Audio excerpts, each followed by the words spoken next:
and Lakai Butler. They are hosting a panel with community leaders on the importance of having difficult conversations. Thank you for being here. I know this is something that a lot of people usually shy away from, having a difficult conversation. So I appreciate you coming in and talking about this.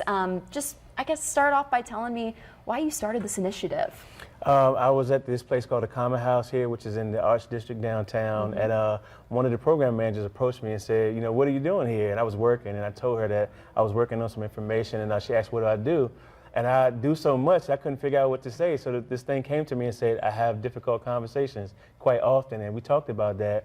At the time, I was a foster care worker. And so I was telling her about how I have to talk to biological parents about removing their children from their homes, placing children in foster care. And she just thought that was amazing that I'm able to have those conversations. And so she asked me, would I be willing to start a program there? And next thing you know, I put together the importance of having difficult conversations. But I want to be a moderator because even though I have them, I know amazing people like my friend here, and so that's able to have them on a regular just like I do. And so actually could I moderate it and bring my own panelists in, and from there that birthed the series that runs about close to 2 years now.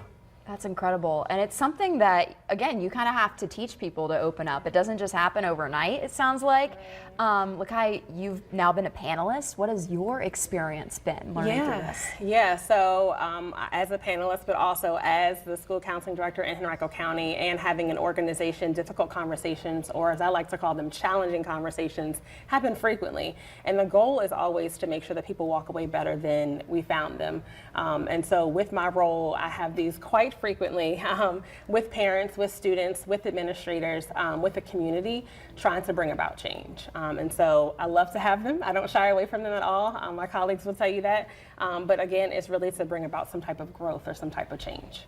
Absolutely. I feel like a lot of the times we see people on the street, we keep in touch with people, we say, oh, how you doing? Everyone just says, oh, I'm fine. Yeah. So how do you kind of teach people to open up a little bit more?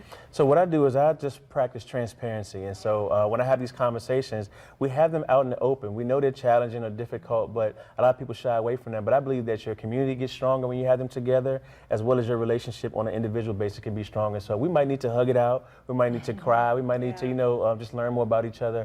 But once we do that, like if you can see, I'm sure they're going to show some pictures about the different things that we've had at our events, but we cry, we laugh, we learn about each other. And so the next time you have a difficult conversation, you know how to approach it much better, be more transparent, be more open, be more empathetic to the other person. And I know a lot of us judge quickly. And so we could just step back and listen and say, what have they gone through? Why do they respond the way that they do? I think we can become a better person and have better relationships, and again, be a better community. So my actual catch line for this series is not just the importance of having difficult conversations, but difficult conversations create stronger communities.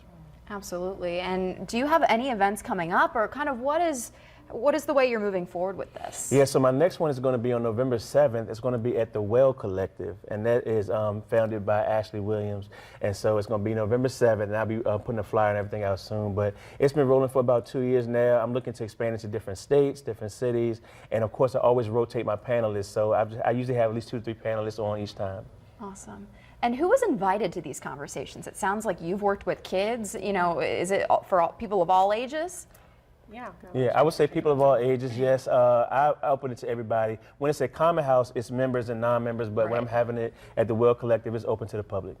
Well, awesome. Thank you so much for joining me today, and I think this is an important message to really get out there and share with everybody. Yeah. Because, you know, sometimes having a difficult conversation can get you to a point where you can, really open up and be more comfortable with your life. Well, thank you so much to Vincent and Lakai. We'll be right back after this break. All right, thank you.